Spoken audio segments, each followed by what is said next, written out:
Hi all, welcome back to AI course. So आज मैं यहाँ पे कैसे हम लोग CSV फाइल को डेटा फ्रेम में लोड करते हैं उसके बारे में डिस्कस करूँगा।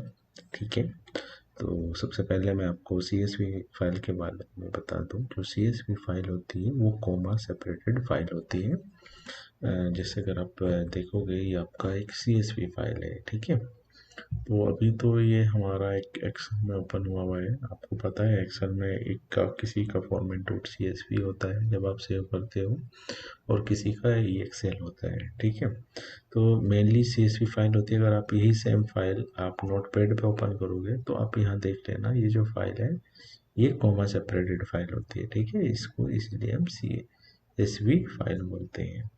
ठीक है, ये तो हुआ CSV फाइल का। तो मेन हम अपने पॉइंट पे आते हैं कि हम CSV फाइल को डेटा फ्रेम में कैसे लोड करते हैं। तो बेसिकली हमारी जो एनालिसिस होती है वो दो टाइप की होती है। एक तो ये कि हम लोगों को किसी डेटा का बारे में पता है, पहले से हम डेली सेम टास्क रिपीट कर रहे हैं, डेली हमें वही एनालिसिस करनी है। तो जब हम कोई चीज़ का पहले से पता है तो हम लोग सपोज हमारी CSV में अगर 100 कॉलम्स है, ये यहाँ पे सपोज 100 कॉलम है, तो हमको लेकिन सिर्फ 5 ही या 6 कॉलम के ऊपर ही फर्दर प्रोसेस करना है, डेटा या कोई एनालिसिस करनी है। तो उसको हैंडल करने के लिए हम क्या करेंगे, हम सिर्फ वही कॉलम अपलोड करेंगे जो जिनका हमको रिक्वायरमेंट है। ठीक है, ये तो उस केस में है जिसमें हमको पता है कि हमें कॉलम्स नेम के बारे में पता है। लेकिन इन रियल लाइफ जब आप कोई वर्क करते हो डेटा पे तो आपको नहीं पता होता। फिर आप क्या करोगे कि आप जब डेटा अपना लोड कर लोगे तो फिर फाइनली जो अनवांटेड फीचर्स होंगे आप उनको रिमूव कर करके एक फाइनली शेप बनाओगे, एक फाइनली शेप में डेटा कन्वर्ट करोगे और एक किसी तरह की कोई एक फाइनल कंक्लूजन आइडेंटिफाई करोगे। तो जो मेनली जो मेरा अभी पॉइंट यहाँ पे हाईलाइट कर रहा हूँ वो यही है कि हम जब डेटा को प्रोसेस करते हैं तो वहाँ पे हमारी क्या क्या टेक्निक है कि कैसे हम ड्यूरिंग CSV जब हम अपलोड करते हैं डेटा फ्रेम तो कैसे हम क्या टेक्निक क्या अप्रोच यूज़ कर सकते हैं। तो वो वन बाय वन करके मैं आपको यहाँ पे डिस्क्राइब करूँगा। तो मैं डायरेक्ट पॉइंट पे आता हूँ। जब हम कोई CSV फाइल लोड करते हैं तो उसकी एक कमांड है, PD means panda. Okay, as a panda and read underscore CSV, ये मेन कमांड है और इसके अंदर हम इसका पाथ डिफाइन करते हैं। ठीक है, तो सपोज मैं यहाँ पे शिफ्ट एंटर कर रहा हूँ। ठीक है, तो शिफ्ट एंटर रन कर रहा हूँ ये, तो यहाँ से भी आप कर सकते हैं और यहाँ से भी। ठीक है, शिफ्ट एंटर कमांड से। तो अब आपने यहाँ पे देखा कि मैं एक CSV फाइल लोड कर रहा हूँ। ठीक है, और जब CSV फाइल लोड करते हैं तो ये हमारा DF data frame user defined है, इसमें आप अपना नाम XYZ कुछ भी लिख सकते हो। और जब हमको ये देखना है कि हमारा सिर्फ CSV फाइल के अंदर क्या है, तो हम डॉट हेड यूज करते हैं इन जनरली, बिकॉज ये ऑटोमेटिकली टॉप 5 रिकॉर्ड दिखाता है। ठीक है, तो सबसे पहले मैं इस पॉइंट पे आता हूँ। अगर मैं डायरेक्ट ये नाम लिख रहा हूँ CSV फाइल का, इसका मतलब है मेरा जो पाइथन का फाइल है और CSV फाइल है दोनों सेम लोकेशन पे है। अगर आप यहाँ पे जाओगे और इसमें आप चेक करोगे तो मेरा जो CSV फाइल है, ठीक है, और ये वाला मेरा फाइल नेम है। ठीक है, ये फाइल नेम ही है लोड CSV डेटा फ्रेम, दोनों सेम फोल्डर में है। तो मैं डायरेक्ट उसका नेम यूज करूंगा। ठीक है, और यहाँ पे फिर मैंने DF डॉट हेड किया तो मीन्स यानी कि ये ऑटोमेटिकली टॉप 5 रिकॉर्ड शो करता है। अगर मैं यहाँ पे वैल्यू कुछ पर्टिकुलर वैल्यू असाइन कर दूंगा 3, तो ये मेरे को 3 सॉरी सपोज मैंने 3 किया तो 3 रिकॉर्ड दिखाएगा। अगर आप टेल कमांड यूज करोगे तो वो लास्ट का 5 कमांड जितना भी करोगे T tail sorry DF dot tail command use करोगे तो ये बाय डिफॉल्ट लास्ट का 5 दिखाएगा। अगर 3 करोगे तो 3 अगर यहाँ पे आप यूज करोगे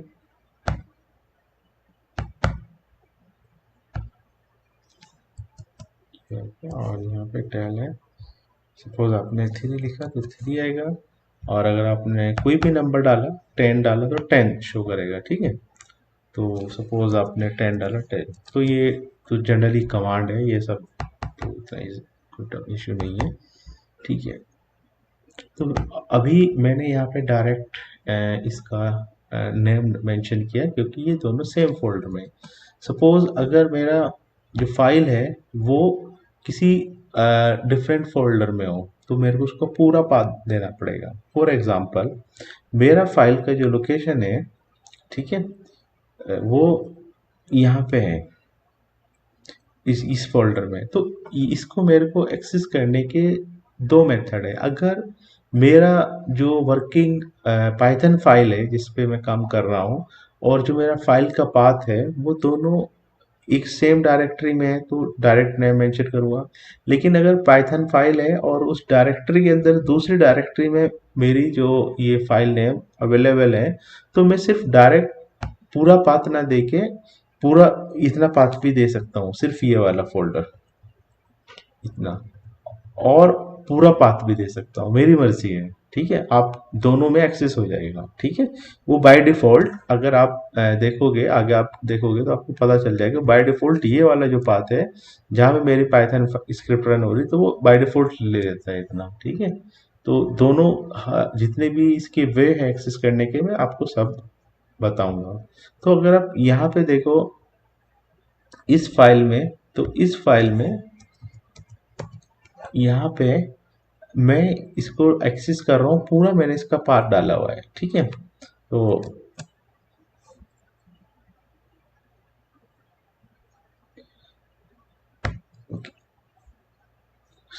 जस्ट वेट,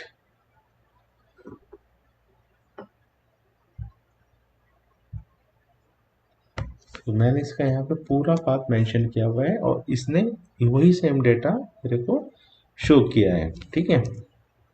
तो अगर आप देखो दोनों में कोई डिफरेंस नहीं है, सेम डेटा आया है। यहाँ पे मैंने पूरा पाथ मेंशन किया है और सेम मैंने दोबारा फिर पूरा पाथ मेंशन किया है। आपको देखने के डिफरेंस क्या है। अगर मैं विंडो से डायरेक्ट कॉपी करता हूँ तो मेरे जो ये जो ब्रेसेस कॉलन है ये सेपरेशन जो भी है इसको बोलते हैं, तो स्लैश, तो ये मेरा बाय डिफॉल्ट विंडो मशीन में ये इस साइड से लेता है, ये बाय डिफॉल्ट यही लेगा, ठीक है। अगर आप ये कॉपी करोगे फॉर एग्जांपल, अगर मैं कॉपी कर रहा हूँ यहाँ पे है, मैं ऐसे ही करके दिखा रहा हूँ आपको, तो ये इस, नहीं सॉरी, ये तो उसका है इसका, ये यहाँ पे लिया मैंने, कॉपी किया, ठीक है, और मैंने इसको डायरेक्ट यहाँ पे पेस्ट किया तो आपने देखा ये स्लैश से इस साइड में है। तो अगर मैं यहाँ पे आर यूज नहीं करूंगा तो ये मेरा एरर देगा, तो ये एरर देगा प्रोग्राम। तो अगर मैं direct window K slash use कर रहा हूँ तो मेरे को यहाँ पे आर यूज करना पड़ेगा। सपोज मैंने आर हटा दिया और डायरेक्ट यूज किया तो एरर आएगा, ठीक है। तो इसी के लिए मैंने क्या किया यहाँ पे, सॉरी कंट्रोल से, तो आर लिख के तो एज इट इज इसको रीड कर लेगा जो भी आपका इसने लोकेशन दिया है।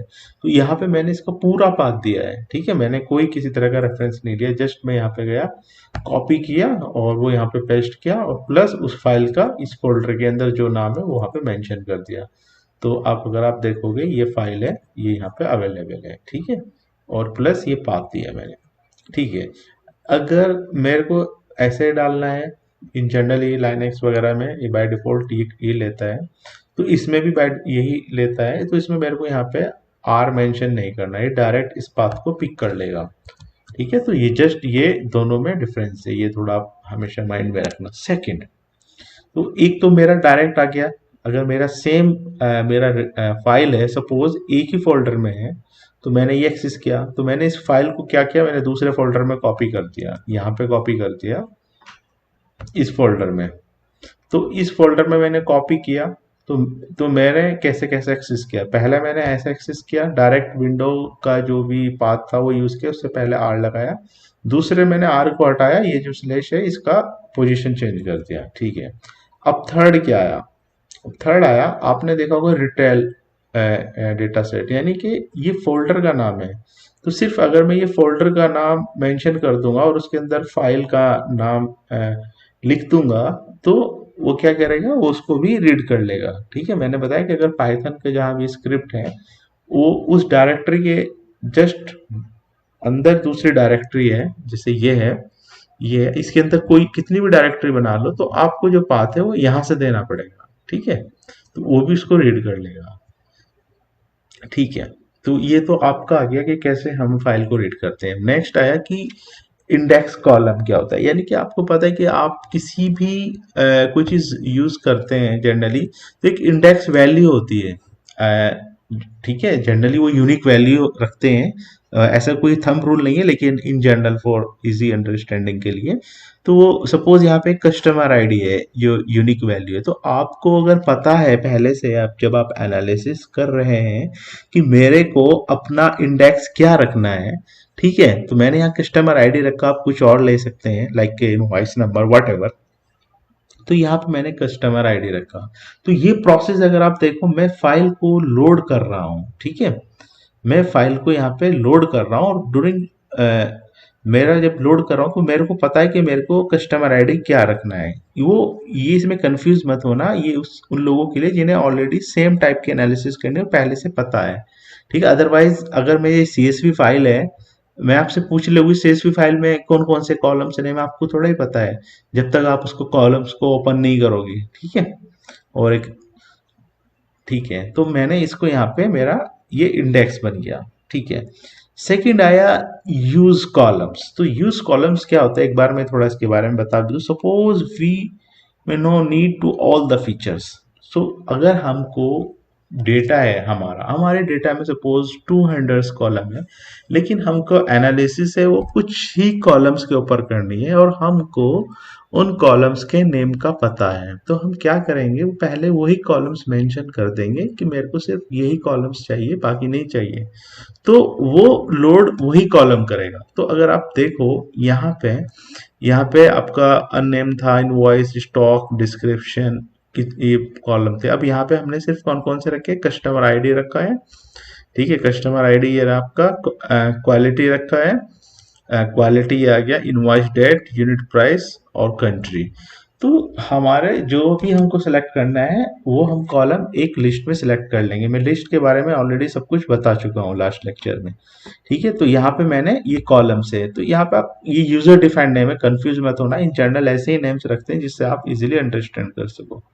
तो एक कॉलम से, तो मेनली जो पाइथन के जो फंक्शन है, मेथड है, वो है यूज कॉल्स। तो इसके अंदर हमने यहाँ पे कॉल्स पास करा दिया। ठीक है, आप इसमें कुछ कम या ज़्यादा भी कर सकते हो। सपोज अभी मेरे यहाँ पे है, तो मैंने इसमें यूनिट प्राइस रिमूव किया। ठीक है, तो वो यूनिट प्राइस यहाँ से गायब हो जाएगा। ठीक है, मेरे को सपोज इन्हीं कॉलम्स के ऊपर ही एनालिसिस करनी है। नेक्स्ट, आप एक डायरेक्ट नेम भी मेंशन कर सकते हो, प्लस आप डायरेक्ट पोजीशन भी मेंशन कर सकते हो। ठीक है, अगर आप देखो यहाँ पे इंडेक्स वैल्यू चेक करो, 0 1 2 3 4 5 6 7, ओके, 6 7 8, टोटल 8 है। तो यहाँ पे आपने क्या किया कि मेरे को 4 इंडेक्स चाहिए, 5 6 7 8 चाहिए। तो आपने यहाँ पे तो आपने नेम मेंशन किया था, यहाँ पे इंडेक्स मेंशन किया। ठीक है, तो जब आप यहाँ पे इंडेक्स मेंशन करोगे तो यही सेम चीज रिटर्न करेगा। तो या तो आप लिस्ट के अंदर नाम पास कर दो या उसका इंडेक्स। आपका लिस्ट का कॉन्सेप्ट मैंने पहले ही लास्ट क्लास में क्लियर किया है, अगर जिसने नहीं किया तो एक बार वो उसको देख ले और उसको पता चल जाएगा कि कैसे हम लिस्ट के अंदर इंडेक्स वैल्यू डाल के भी एक्चुअल वैल्यू को पिक कर सकते हैं।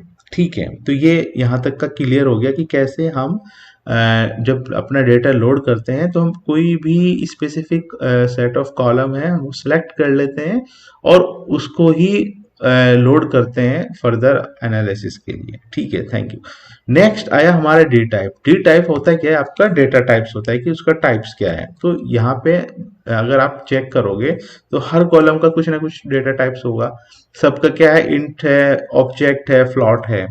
लेकिन आपने एक चीज देखी यहाँ पे, जो आपका डेट है, डेट कॉलम है जो इसमें है, वो कहाँ है, customer ID, unit price, quantity, description, stock, invoice, unnamed country.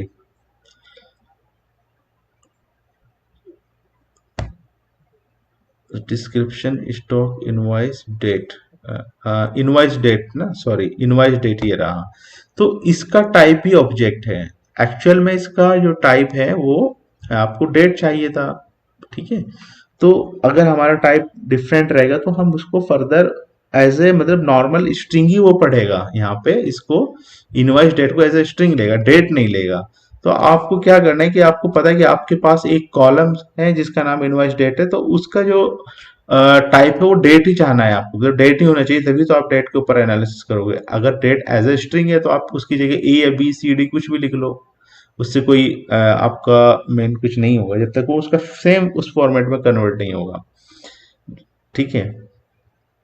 तो यहाँ पे क्या है आपका, यहाँ पे आप फिर दोबारा से वही इस फोल्डर के अंदर ये रीड कर रहे हो, आपने लिख दिया पार्स डेट, ये पाइथन का फंक्शन है और उसका नाम है आपका इनवॉइस डेट। तो अगर हम करेंगे तो आपको पता चल जाएगा अब की बार इसका ये एक्चुअल जो हमें रिक्वायरमेंट थी कि हमको इसका जो डेटा टाइप चाहिए था वो इसने यहाँ पे कन्वर्ट कर दिया। अगर आप इसको पास करोगे यहाँ पे आप उसका जो इंडेक्स है, मैं फिर बार बार बोल रहा हूँ, वो भी यहाँ पे पास कर सकते हो।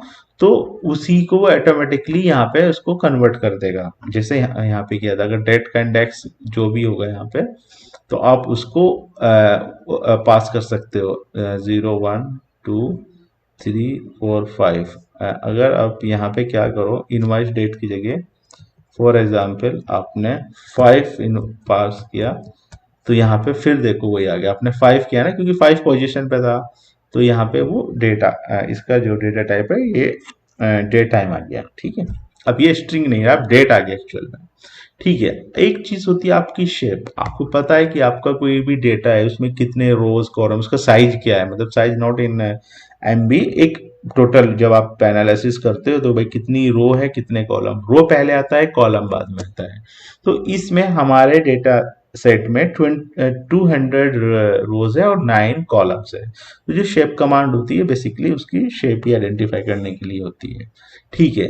नेक्स्ट आया कि जब आप डेटा लोड कर रहे हो, आपको एनालिसिस करना है, तो आप उसमें अपना कंट्रोल कर सकते हो। मीन्स यानी कि आपने बोला कि नहीं मेरे को सिर्फ बेसिकली 20 रोज चाहिए तो या 100 रोज चाहिए, सपोज आपके पास 10,000 रोज है लेकिन आपने बोला कि नहीं मेरे को 20 रोज चाहिए, तो आप यहाँ पे इस कमांड के थ्रू ये मेंशन कर सकते हो। अगर आप देखो तो एक्चुअल में मेरी डेटा शेप थी 200 और 9 मेरे कॉलम है, वो तो एज इट इज रहेगा, लेकिन मैंने अब यहाँ पे सिर्फ 20 रोज ही अपलोड किया है, तो इसने यहाँ पे इसकी शेप इस बार 20 दिखा रहा है, टोटल नंबर ऑफ कॉलम वो सेम है, ठीक है। अब आपका है कि मेरे को स्टार्टिंग की इसकी पैरामीटर, यानी कि इसकी पैरामीटर बेसिकली क्या होता है, जब कोई आप डेटा लोड करते हो तो उसमें अगर आपको कुछ सपोज टॉप 5 लाइन स्किप करनी है, ठीक है, तो टॉप 5 लाइन जब आपको स्किप करनी है तो आप उसमें स्किप पैरामीटर यूज कर लेते हो, ठीक है।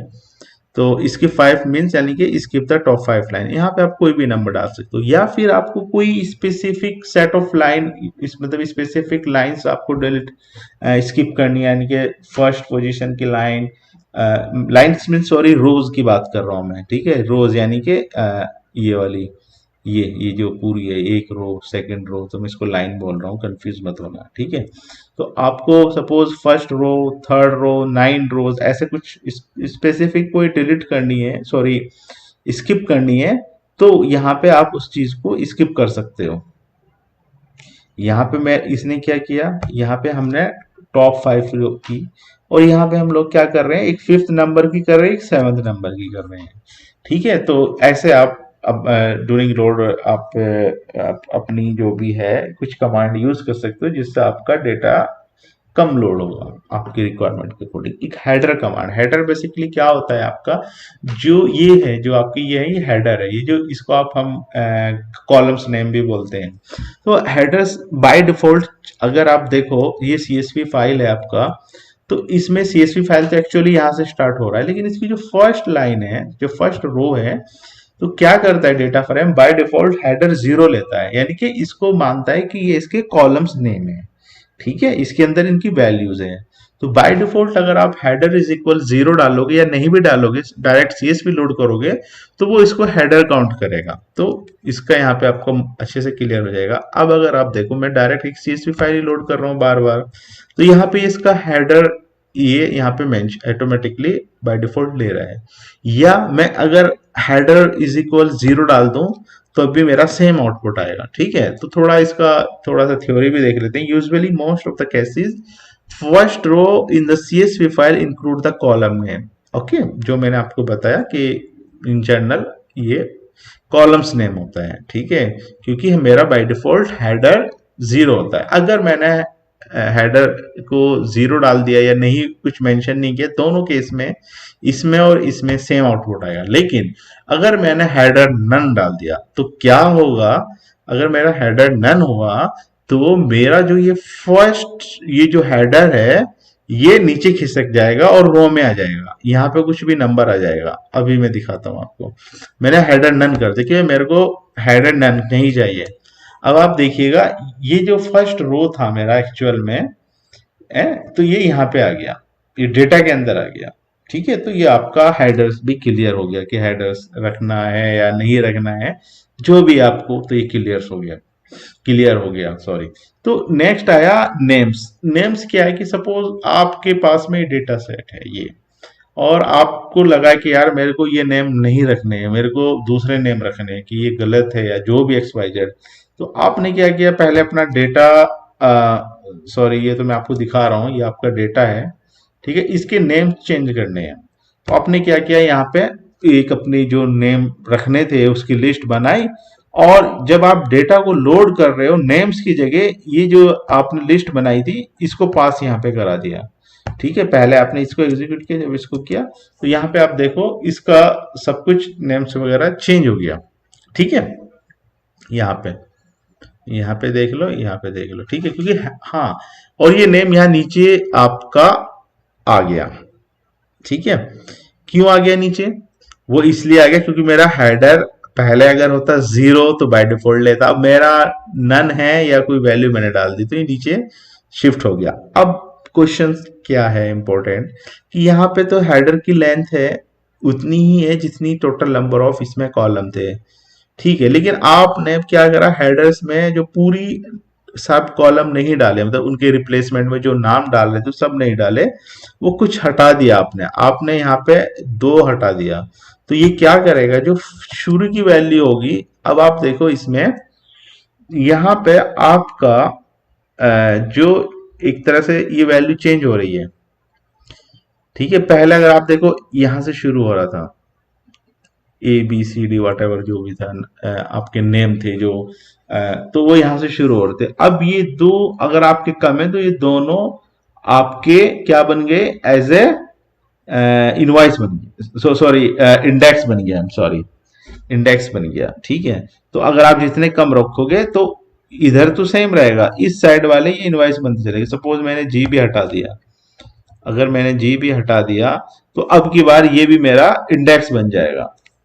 अब देखो आ गया। ठीक है, तो इधर मेरा लास्ट का जो एज इट इज है। ठीक है, अब मेरे को क्या करना है कि मेरे को अपनी जो फाइल है ये एक्सपोर्ट करना है, सॉरी। तो सपोज हमारा ये तो पहले डेटा फ्रेम हो गया, अब मेरे को इसको सीएसवी फाइल में लोड करना है। ठीक है, मतलब अपने सिस्टम में रखना है। मैं किसी सर्वर पे काम कर रहा था, मेरे को डाउनलोड करनी है फाइल पूरा प्रोसेस करने के बाद में। तो ये df.2csv अगर आप इसमें करोगे तो आप चेक कर लो, तो यहाँ पे आप कहाँ पर है हमारा ऑन, तो फाइल नेम क्या है हमारा, डिलीट मी रखा हुआ है मैंने, ये रहा आपका क्रिएट हो गया। ठीक है, तो ये डिलीट मी फाइल क्रिएट हो गया। तो ठीक है, अब हमारे ये जो भी जितने भी ऑपरेशन थे वो मैंने आपको सब बता दिए। लेकिन कभी कभी क्या होता है, जब आप अपना डेटा कुछ लोड करते हो कोई सीएसवी फाइल, तो वो एरर दे देती है। तो मैं एरर के बारे में बस एक थोड़ा सा बता दूं, एरर कौन सी होती है। तो वो ये एरर होती है आपकी, वो ये होती है कि जब हम रीड करते हैं तो यूनिकोड डिकोड एरर कभी कभी ये मिलता थ्रो करता है। तो ये इस तरह से आपका आएगा कि Unicode decode error UTF code could not decode the byte in this one.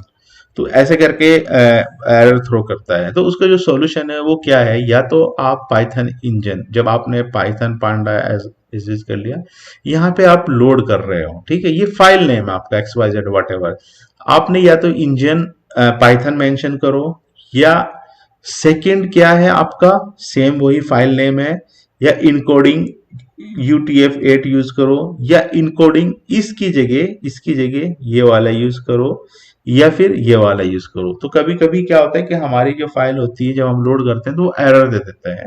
तो उसको हैंडल करने के लिए आपके पास में या तो पाइथन है, या ये वाला, या ये। अगर नहीं भी हो रहा तो एक अल्टरनेट वो है कि आपका जो सब लाइन टेक्स्ट एडिटर है, तो उसमें आप उसको ओपन कीजिएगा और दोबारा से जब सेव कीजिएगा, जो फॉर्मेट है ये वाला रखना है, ठीक है, यूटीएफ फॉर्मेट, तो फिर ये आपका एरर नहीं आएगा। तो अभी मैं आपको दिखा दूं कि एरर कैसे आता है। सपोज मेरी एक फाइल है ये, तो अभी मैंने क्या किया, ये चीज हटा दी, तो मेरी जो एरर बहुत कॉमन एरर आती है, तो यहाँ पे ये एरर आ गया, ठीक है।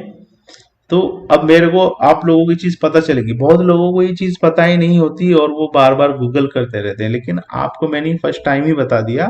तो ऐसे आप कंडीशन आप फेस कर सकते हो। तो मैंने कंट्रोल जेड किया, तो यहाँ पे मेरा online detail dot C S V 9 से 6 सॉरी, एक जस्ट वेट, ये शायद फाइल हमारी डायरेक्टरी में नहीं है, तो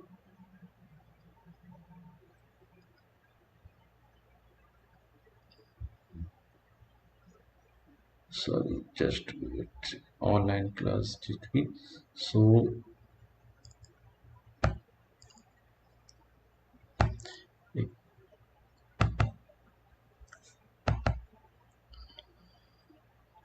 ठीक है। अगर आप देखो जो फाइल हम लोड कर रहे हैं वो फाइल नेम यहाँ पे नहीं है, तो हमने क्या किया, यहाँ गए, ठीक है।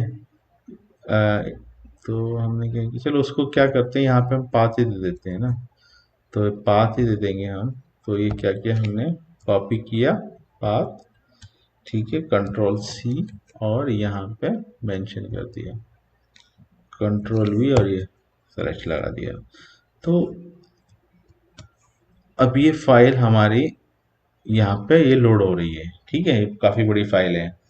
तो जी ये स्टार का मतलब है जो अभी आपका प्रोसेस में है, देखिए, ठीक है, इसने यहाँ दिखा दिया। अगर मैं यहाँ पे ये हटा दूं पाइथन को, ये मैंने पाइथन स्किप कर दिया, तो ये आपका ये वो सेम एरर आया जो मैंने आपके साथ में यहाँ पे डिस्कस किया है। ये देखिए ये वाला एरर जो बहुत फेमस एरर, बहुत कॉमन एरर आता है ये। तो कैसे हम उसको डील करते हैं, तो उसके बारे में मैंने आपको, अभी मैं कंट्रोल जेड करता हूँ, तो मैं जो इंजन है इसमें, या तो मैं ऐसे पाइथन यूज कर सकता हूँ, या फिर मैं क्या कर सकता हूँ, मेरे पास में है इनकोडिंग UTF-8, और या UTF-8 की वजह ये वाला यूज कर सकता हूँ, ये वाला कर सकता हूँ। अगर फिर भी कुछ इशू आ रखा है तो मैं सब लाइन टेक्स्ट में ओपन करूंगा CSV फाइल को, जिसे मैंने टेक्स्ट में ओपन किया, और उसको UTF-8 फॉर्मेट में सेव कर दूंगा, ठीक है। तो अभी तो ये हमारा वर्क करेगा, ठीक है, ये हो गया कंप्लीट। नेक्स्ट आया मेरा कि अगर सपोज मेरी कोई CSV फाइल है कहीं वेब पे, मैं इसको कैसे एक्सेस कर सकता हूँ, एक्सेस कर सकता हूँ या नहीं भी, हाँ आप कर सकते हो। जैसे मैंने एक डेटा सेट उठाया और आप इसको जैसे रन करोगे, तो ये वेब से उठाएगा और इसने डेटा सेट आपके डेटा फ्रेम में पुट कर दिया। तो फाइनली द कंक्लूजन ये है कि हम क्या क्या मैंने ऑपरेशन यूज किए CSV फाइल के, वो ये कि जो आपका एनालिसिस से पहले अगर आपको नॉलेज है, तो आप थोड़ा और डेटा प्रोसेस है जो कम कर सकते हो, और कुछ चीजें स्किप कर सकते हो, ठीक है। और कैसे आपका हेडर का यूज होता है, कैसे आप पर्टिकुलर रोज या सेट ऑफ रोज को आप स्किप कर सकते हो, तो ये फंक्शनैलिटी, और कैसे हम लोग इसका डेटा का पाथ शेयर करते हैं, ठीक है। तो ये जितनी भी टेक्निक्स है ज्यादातर मैं सब डिस्कस कर चुका हूँ कि CSV लोड करने का, ठीक है। अगर आपका कोई इससे कोई नया क्वेश्चन उससे रिलेटेड, सो आप you can send message in my comment box.